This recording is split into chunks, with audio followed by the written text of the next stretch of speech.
সপ্তবিংশ খণ্ড। চতুর্থ পরিচ্ছেদ। ঠাকুরের আত্মপূজা, গুচ্ছ কথা, মাস্টার হীরানন্দ প্রভৃতি সঙ্গে। ঠাকুর শ্রীরামকৃষ্ণ অন্তর্মুখ, কাছে হীরানন্দ ও মাস্টার বসিয়া আছেন। ঘর নিস্তব্ধ। ঠাকুরের শরীরে অশ্রুতপূর্ব যন্ত্রণা। ভক্তেরা যখন এক একবার দেখেন তখন তাহাদের হৃদয় বিদীর্ণ হয়। ঠাকুর কিন্তু সকলকেই ভুলাইয়া রাখিয়াছেন, বসিয়া আছেন সহাস্য বদন। ভক্তেরা ফুল ও মালা আনিয়া দিয়াছেন। ঠাকুরের হৃদয়ের মধ্যে নারায়ণ, তাহারই বুঝি পূজা করিতেছেন। এই যে ফুল লইয়া মাথায় দিতেছেন, কণ্ঠে, হৃদয়ে, নাভিদেশে একটি বালক ফুল লইয়া খেলা করিতেছে। ঠাকুরের যখন ঈশ্বরীয় ভাব উপস্থিত হয় তখন বলেন যে শরীরের মধ্যে মহাবায়ু ঊর্ধ্বগামী হইয়া আছে। মহাবায়ু উঠিলে ঈশ্বরের অনুভূতি হয়, সর্বদা বলেন। এইবার মাস্টারের সহিত কথা কহিতেছেন।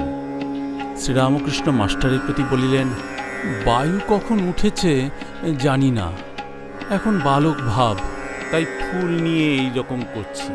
কি দেখছি জানো, শরীরটা যেন বাঁখারি সাজানো, কাপড় মোড়া, সেইটে নড়ছে।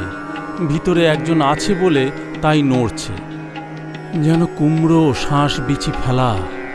ভিতরে কামাদি আসক্তি কিছুই নাই, ভিতর সব পরিষ্কার। আর ঠাকুরের বলিতে কষ্ট হইতেছে, বড় দুর্বল। মাস্টার তাড়াতাড়ি ঠাকুর কি বলিতে যাইতেছেন একটা আন্দাজ করিয়া বলিতেছেন, আর অন্তরে ভগবান দেখছেন। শ্রীরামকৃষ্ণ বলিলেন, অন্তরে বাহিরে দুই দেখছি, অখণ্ড সচ্চিদানন্দ। সচ্চিদানন্দ কেবল একটা খোল আশ্রয় করে এই খোলের অন্তরে বাহিরে রয়েছেন, এইটি দেখছি। মাস্টার ও হীরানন্দ এই ব্রহ্ম দর্শন কথা শুনিতেছেন। কিয়ৎক্ষণ পরে ঠাকুর তাহাদের দিকে দৃষ্টি করিয়া কথা কহিতেছেন। শ্রীরামকৃষ্ণ মাস্টার ও হীরানন্দের প্রতি বলিলেন, তোমাদের সব আত্মীয় বোধ হয়, কেউ পর বোধ হয় না। সব দেখছি এক একটা খোল নিয়ে মাথা নাড়ছে। দেখছি যখন তাতে মনের যোগ হয়, তখন কষ্ট একধারে পড়ে থাকে।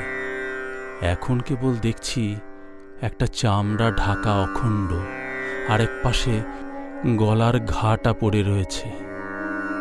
ঠাকুর আবার চুপ করিলেন। কিয়ৎক্ষণ পরে আবার বলিতেছেন, জড়ের সত্তা চৈতন্য লয়, আর চৈতন্যের সত্তা জড় লয়। শরীরের রোগ হলে বোধ হয় আমার রোগ হয়েছে। হীরানন্দ ওই কথাটি বুঝিবার জন্য আগ্রহ প্রকাশ করিলেন। তাই মাস্টার বলিতেছেন, গরম জলে হাত পুড়ে গেলে বলে জলে হাত পুড়ে গেল, কিন্তু তা নয়, হিটে হাত পুড়ে গেছে। হীরানন্দ ঠাকুরের প্রতি বলিলেন, আপনি বলুন কেন ভক্ত কষ্ট পায়? শ্রীরামকৃষ্ণ বলিলেন, দেহের কষ্ট। ঠাকুর আবার কি বলিবেন, উভয়ে অপেক্ষা করিতেছেন। ঠাকুর বলিতেছেন, বুঝতে পারলে? মাস্টার আস্তে আস্তে হীরানন্দকে কি বলিতেছেন। মাস্টার বলিলেন, লোকশিক্ষার জন্য নজির, এত দেহের কষ্ট মধ্যে ঈশ্বরে মনের 16 আনা যোগ। হীরানন্দ বলিলেন, হ্যাঁ, যেমন ক্রাইস্টের ক্রুসিফিকেশন। তবে এই মিস্ট্রি এঁকে কেন যন্ত্রণা? মাস্টার বলিলেন, ঠাকুর যেমন বলেন, মার ইচ্ছা, এখানে তার এইরূপই খেলা। ইহারা দুজন আস্তে আস্তে কথা কহিতেছেন। ঠাকুর ইশারা করিয়া হীরানন্দকে জিজ্ঞাসা করিতেছেন। হীরানন্দ ইশারা বুঝিতে না পারাতে ঠাকুর আবার ইশারা করিয়া জিজ্ঞাসা করিতেছেন, ও কি বলছে?